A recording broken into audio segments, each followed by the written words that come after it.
Hey everyone, Lynn Quellen from XP Team USA. Just wanted to let you know that I finally got an interview with John and Johnny Jensen from Enterprise, the owners.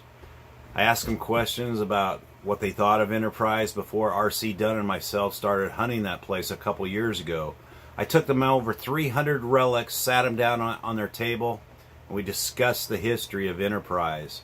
I did learn a few things, so stay tuned for a great interview. Thank you. Hey, Lynn from XP Team USA with the Jensens. We got Johnny, which is the son. Hi, Johnny. How you doing? And we got John here. I call him John Senior Jensen, and they're in the pretty much the farming industry their whole lives. And Ryan and I, R.C. Dunn, have been metal detecting their property for a couple years now, and I just wanted to say hi to you guys and thank you here on video, guys. Thank you for letting us come. Appreciate it. It's been really educational for us. I mean, I've been farming that ground for the last 50 years, farming around Enterprise, and it's been I've always seen a lot of stuff laying on the ground, and always heard the stories we hear. But I never saw the stuff that you found. That's really great. Amazing. You did a good job. Yeah. When you grew up as a kid, did you live close to that site of Enterprise? Yes, I lived there since I was born. In fact, my granddad farmed the ground around Enterprise, and Fontana was the owner of the Enterprise 40 acres that had Enterprise. And I always farmed up to the fence line and turned around. And now we got the Enterprise, so we just took out the fence line and we farm all the way through it now. And it's all back to farm ground. What did you think the first time I approached you about getting permission to go there? What were your feelings about that? At first, I didn't know what might be there. I never really thought about it. I've over the years when we'd be working there, I'd find bricks and bottles or medicine bottles and horseshoes and mule shoes and stuff in the past, but I never really thought about everything else that would be there. So, and I knew it was a town at one time, but I didn't really thought about it, what would be there, and I was kind of surprised with what you guys have found. He thought it was a waste of time, but I always thought that you would think of a coal mine that people would be. It probably weren't paid as much as as somewhere else, I'm guessing, and I wouldn't really think that if you drop something, you'd be really thinking about getting it. But I was really shocked at what you guys have found, really. I couldn't believe the amount of action that was probably going there now. After you gave me that token, it dawned on you that wow, there was a lot of families and a lot of family different things. If you have a token for the general store and all the, you could just almost picture the people all over the place, that were living there. I just didn't really comprehend it till the token did kind of put that over the top. John, did you grow up in one of the coal mine houses? Yes, I grew up in a coal mine house, and we didn't even have any. We had running water, but didn't have any bathroom facilities. Was that pulled out of Enterprise City? Way I kind of understand, these houses, none of them had basements to them, and they mainly was there till about the middle of the 1920s. There was tractors, and the tractors got big enough, like a John Deere D. I was told this John Deere D towed a lot of these houses to Ankeny, to Elkhart, to Bonrent, even down to Des Moines. You'll see these houses yet to this day. They usually got add on like a porch or something. You can't tell much, but you can still see it was an Enterprise mined house. And I live in one today. And mainly, I think they moved a lot of the houses in the probably wintertime, but this tractor had a spike wheels on it so they could skid it along. Wow. And the people that lived, the last ones that lived in Enterprise, they came to our farm and got water about every Thursday. They got water because of all the coal oil in the water. And that is why I believed all the houses were moved, because they could not dig a 60 or 80 foot well. You had coal oil on it. Everything south of Enterprise is contaminated. The wells are contaminated, yet, even two or 3 miles south of here, I know people, I look at their water and there's coal oil floating on top. But everything north of Enterprise, the wells are fine. But the livestock farm that I was on, we had to dig a well 560 feet through to get good water. Johnny, why don't you show them something that you might have really got surprised from, the big silver there. Yeah, that was amazing. Yeah, that silver Last dollar. summer. Go ahead and look that up. First one I found. What'd you think of that when I handed it to you? I couldn't believe the condition it was in. You can see a little bit of scarring where maybe a disc or a plow or something at one time has hit it, but it's really pretty good shape overall for an 1879 silver dollar. 1879 Morgan silver Yeah. dollar. So a miner, that would be what would that be, a 2-week pay or? Maybe longer than that. That was Maybe pretty more. amazing. You had that, and you think about whoever lost that silver dollar probably had a bad day that day. You know. What do you guys think that your future plans are with the stuff that I'm giving you here today? There is a lot of pieces, miscellaneous pieces, but there's a lot more to come. What do you guys think you'll do with this display? We kind of had a little. Me and my wife kind of talked about it. I was thinking about making some little displays in a glass case, and I thought about doing one for the grain elevator to hang on the wall in there for the neighbors to see, and then one for the family too. But it'd be kind of neat for the community to see some of this stuff. Well, I'm the member of the Ankeny Historical Society, so eventually I think they'll be really interested in that. So the hotel was there. When it closed, my grandmother, they bought quite a few beds. She had 8 kids in the family. So she bought a lot of the beds out of the hotel. Really? Yeah, to this day we're I still wanna using. talk about that. The family has. you know how big- My family still has 2. We're still using 2 of the wrought iron beds. John, tell me about this hat you're wearing today.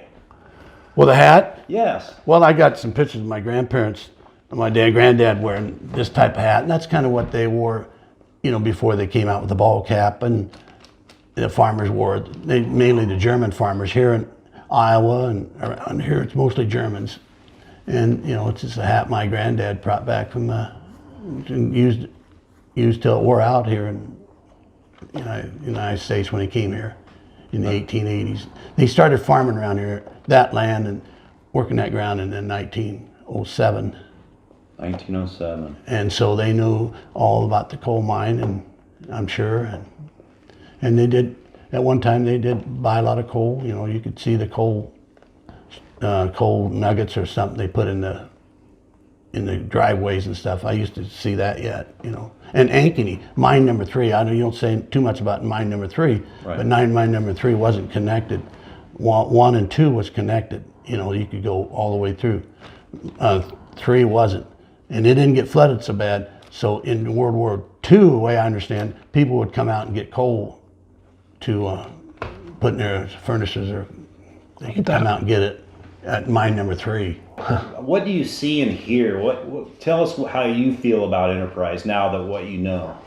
I picture a lot of dust and I suppose the steam engines and everything else running and smoking, and you could just, coal dust is dirty, so you would think, I'm picturing everything that had probably a layer of dust on it, coal dust of some sort, coming out of the mine, loading trains or whatever they were doing.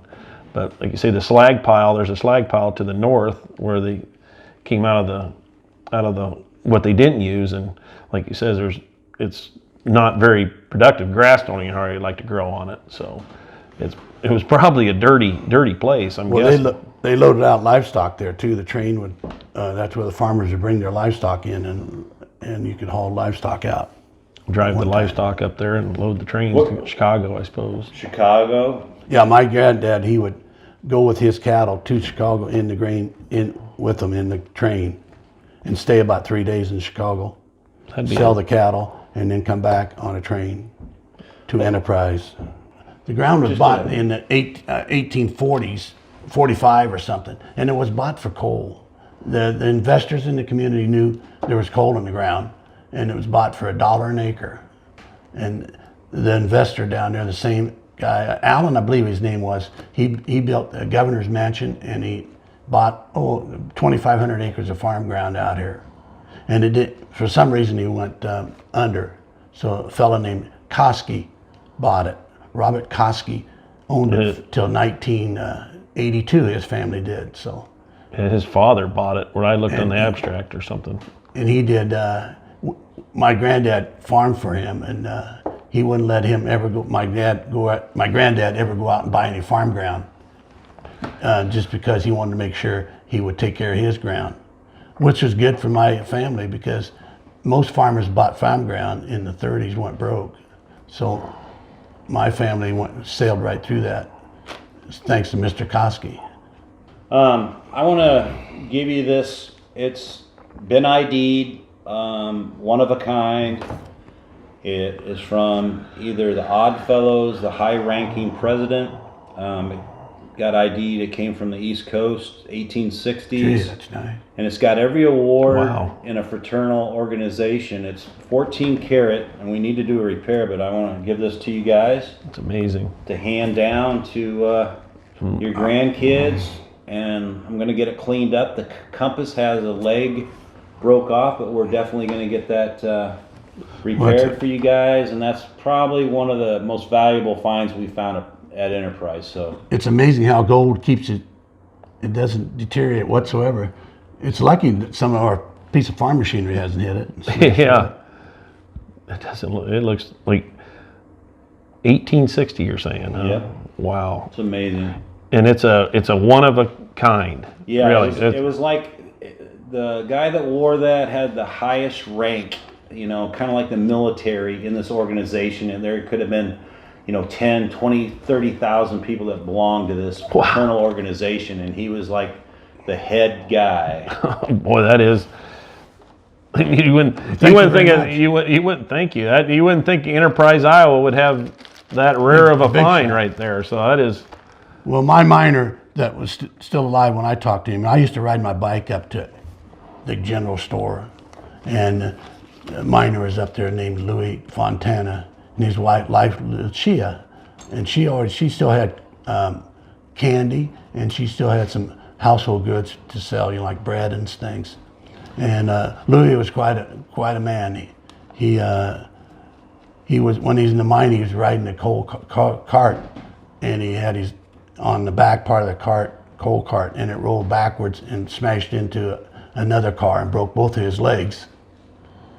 So in about a week or so, he got tired of those casts on his legs and he cut them off. And he was really super bull-legged, as I remember, and he always sat in a chair with 2 canes on each side of him. And he would tell me a lot of things, some not politically correct these days, but he'd tell me a lot of things about what happened to mines and stuff. And he said one time that Al Capone came and stayed here. I don't know what or then, but I believe him pretty much.